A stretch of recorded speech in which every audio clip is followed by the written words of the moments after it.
On August 23, 1939, Soviet Deputy Minister of Foreign Affairs V.P. Potemkin waited at the Moscow airport for Joachim von Ribbentrop, Foreign Minister of Nazi Germany.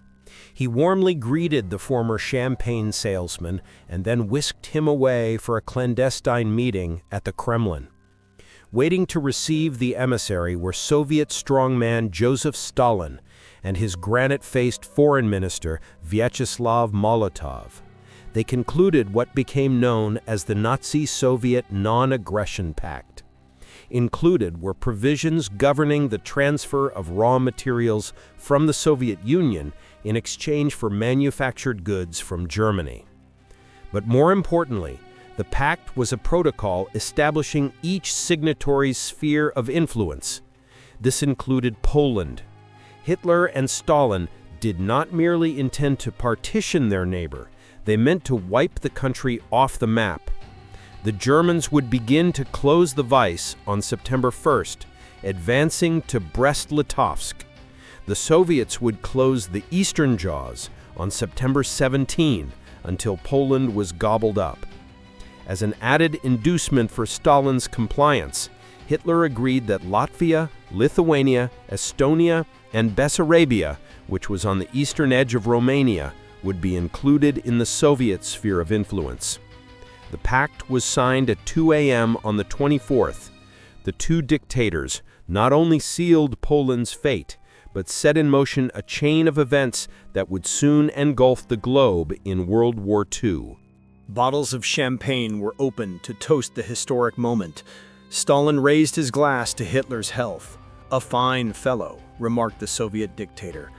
Yet 21 months later, the pact would prove to be just another scrap of paper, for Nazi Germany and the Soviet Union would collide in a titanic struggle that was to become the greatest land war in history. The rise of fascism, the decline of the Allied powers. By 1939, Italy, once in the Allied camp, was now a fascist power under the sway of a swaggering brute named Benito Mussolini. Another former Allied power, Japan, was now militaristic, a self-serving belligerent selling itself to the masses of Asia as their deliverer from the bondage of the white man, while masking the brutal reality of the greater East Asia co-prosperity sphere. The United States seemed hopelessly absorbed in its delusion of self-quarantine and was determined not to mire itself in European politics. This left Britain and France, heart and soul of the Allied effort during the Great War. They were able to maintain the facade as power brokers at Versailles, but emerged from the 4-year contest of attrition, as had many of their soldiers, as permanent invalids. And while they were hardly terminal, their economies were still unwell, playing host to cankers of damage and debt, in addition to being socially scarred from the unremitting bloodletting of the trenches. They hobbled along for the next 10 years until the Great Depression. France, in particular, never seemed to emerge from either. Indeed, it seemed to seek solace in a bunker mentality induced by the Maginot Line, that impenetrable shield of France, a marvel of 20th century construction with its underground railways, air conditioning system, and fixed fortifications, which proved little better than monuments during the coming era of mobile warfare.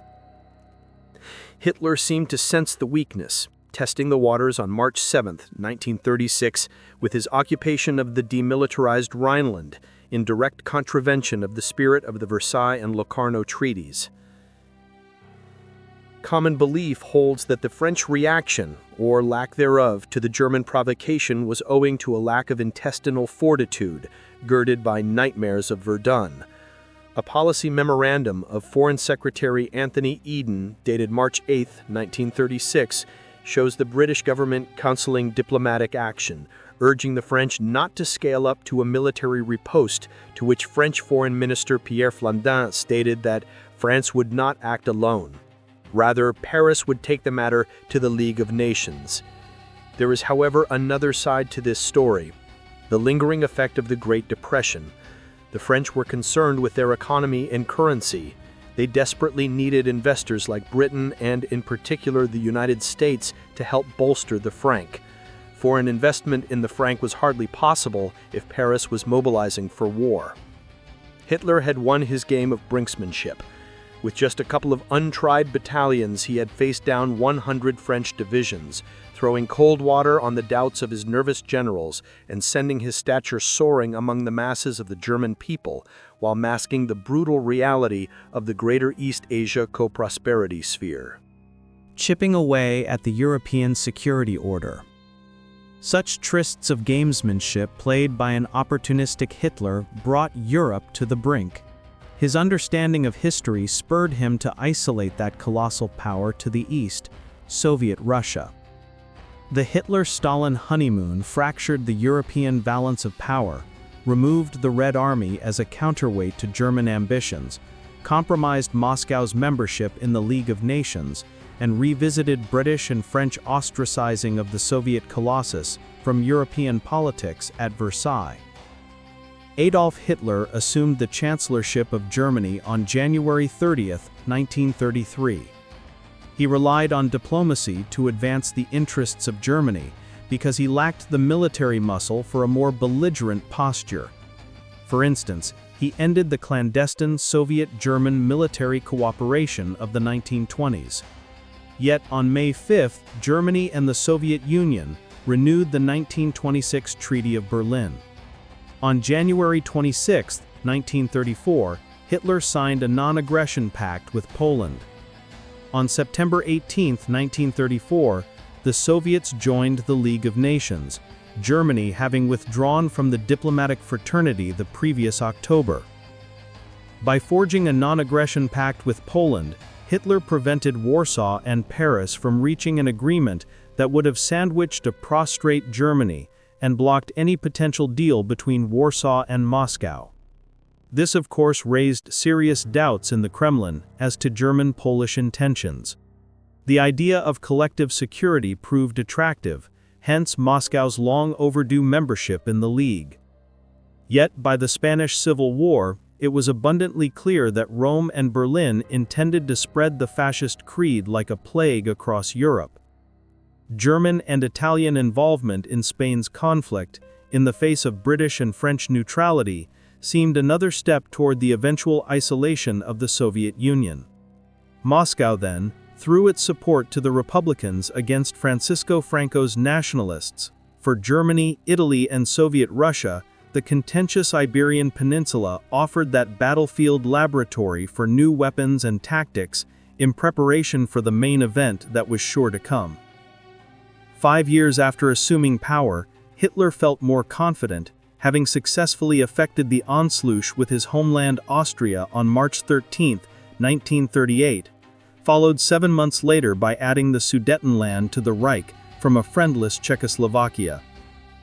Too late did the British and French understand the meaning of no more territorial claims when Hitler snatched Bohemia and Moravia on March 14-15, 1939, helping to complete the destruction of Czechoslovakia. Thus, the stage was set for the run-up to World War. The White Directive. By March 16, 1939, Hitler had positioned Poland squarely between the German jaws of East Prussia to the north and the satellite state of Slovakia to the south.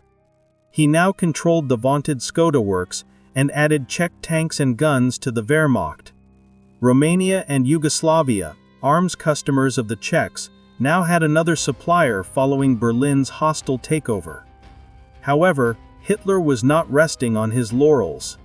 On March 19, a request was forwarded to Vilnius. Lithuania was to hand over Memeland, which it had occupied since 1923, to the Reich, and do so without delay.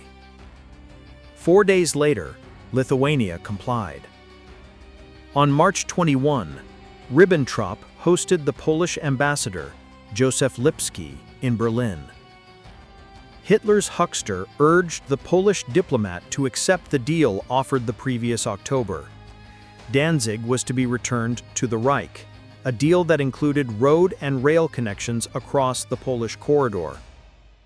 In return, Hitler would recognize the corridor and Poland's western borders. To sweeten the deal, territory was promised at Ukraine's expense, a carrot to be finalized at some later date. Lipski took the German offer back to Warsaw. He returned to Berlin on the 25th, armed with Colonel Joseph Beck's reply.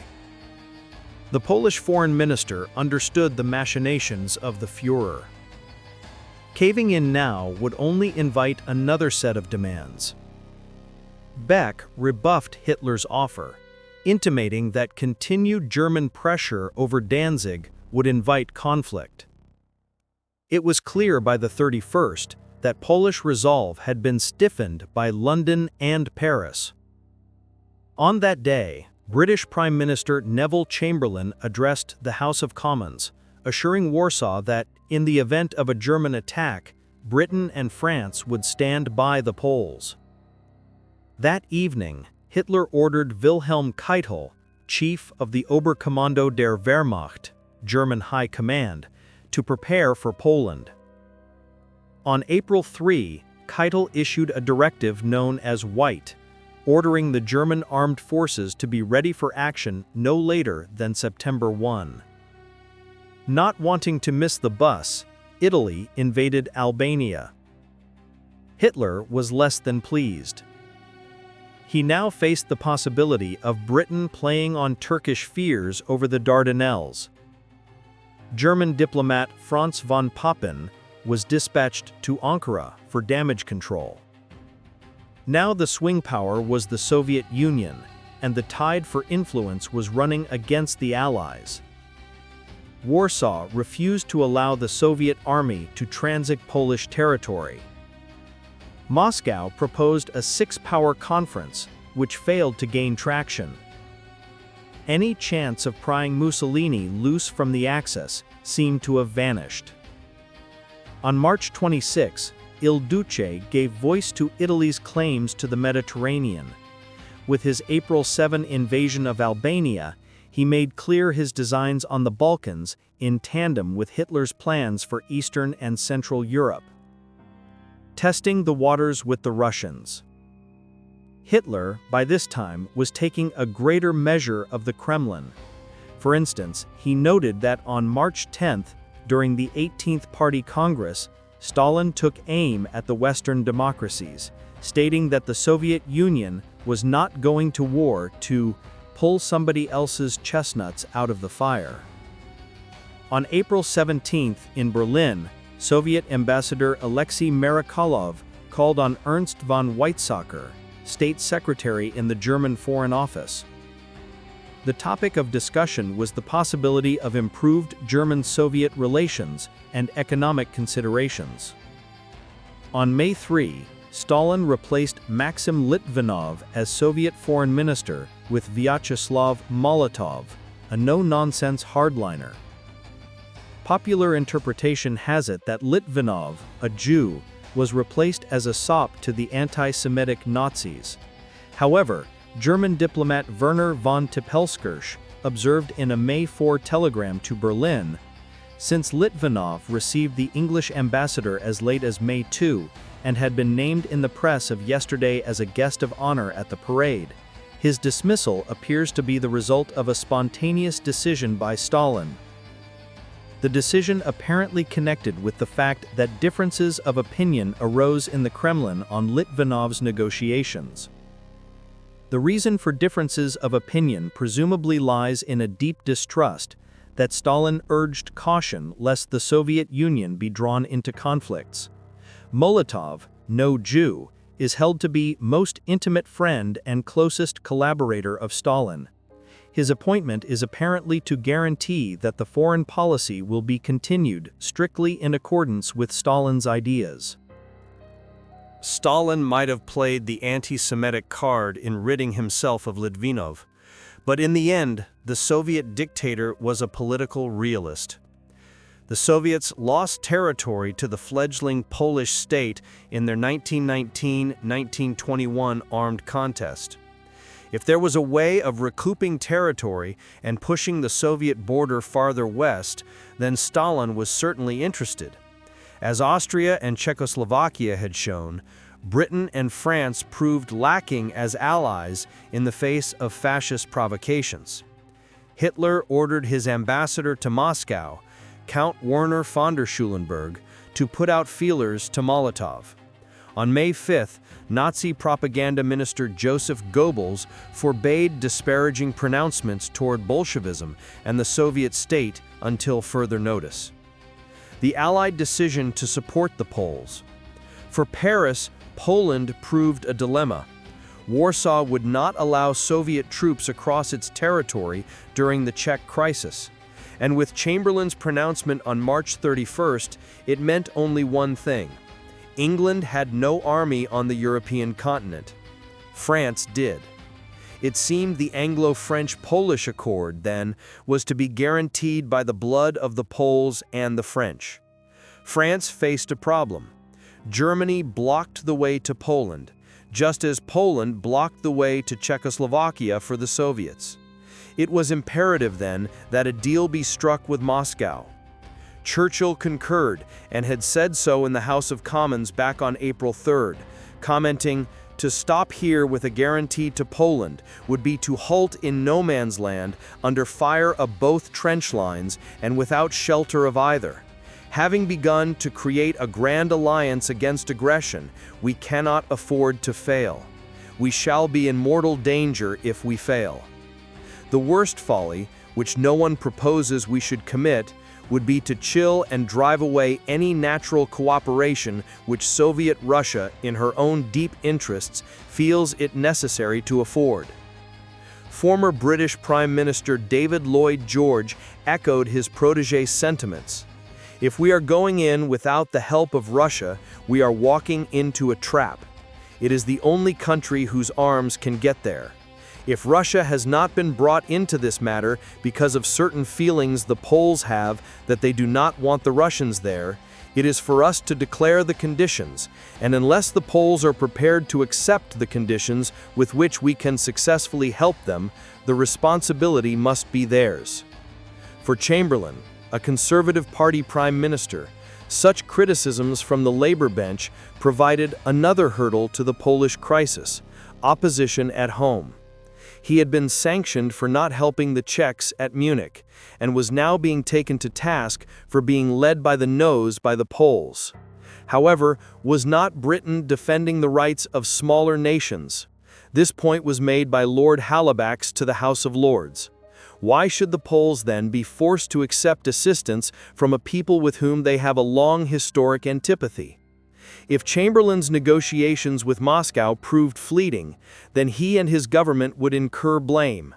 If, on the other hand, discussions proved fruitful, credit would have to be shared with Churchill, Lloyd George, and the Labourites. Hitler wins the diplomatic contest. The Chamberlain government seemed to drag its feet with Moscow. London's first overtures were on April 15.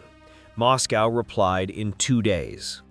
The British did not answer until May 9th, with Moscow coming back in 5 days. Again, London was slow on the draw, 13 days. The Soviet reply, 24 hours. The British took another 9 days, with a Soviet riposte in 48 hours. The next go-around saw London take 5 days versus 24 hours for Moscow. Then another 8 days for the British, 24 hours for Moscow. 6 more days for the British, 24 hours for Moscow. The substance of the British communiques is unimportant when compared to London's spiritless approach to what must be construed as being a diplomatic dilemma of the utmost significance. Indeed, the leisurely pace of the British Foreign Office told Stalin everything he needed to know. In comparison, the string of cables traded by the Reich Chancellery and the Kremlin show a great deal more attention to the seriousness of the agenda in question, particularly in the exchanges through July and August. These German Foreign Office missives tell a tale of woe for Poland. By this time, the position of the Polish state was untenable. Hitler had abrogated the 1934 German-Polish Non-Aggression Pact, ended the Anglo-German Naval Agreement of 1935, and concluded non-aggression pacts with Estonia, Lithuania, and Denmark, in addition to the Pact of Steel with Italy, on May 22, 1939. It seemed that by summer, Hitler had sealed Poland's fate. In the autumn of 1939, for the time being, the previous discord between fascist and communist was conveniently forgotten. The delusion of rapture instilled by the Nazi-Soviet honeymoon seemed to presage a new era in German-Soviet relations, a marriage of convenience by which the newlyweds exchanged their meaningless vows before a sacrificial altar called Poland. The tragedy of Poland goes beyond the Hitler-Stalin Pact and the insidious agenda of aggression it has come to represent. It assured that by 1945, in the throes of Allied victory, Poland would merely exchange one overseer for another. Like Catherine the Great, Stalin was able to push the Russian border west at the expense of the Poles. In the 20th century, Germany and Poland had already invaded the motherland twice by 1920. However, the Non-Aggression Pact with the Nazis, in the end, failed to buy that breathing space necessary to prepare for the next Teutonic invasion, Operation Barbarossa, on June 22, 1941.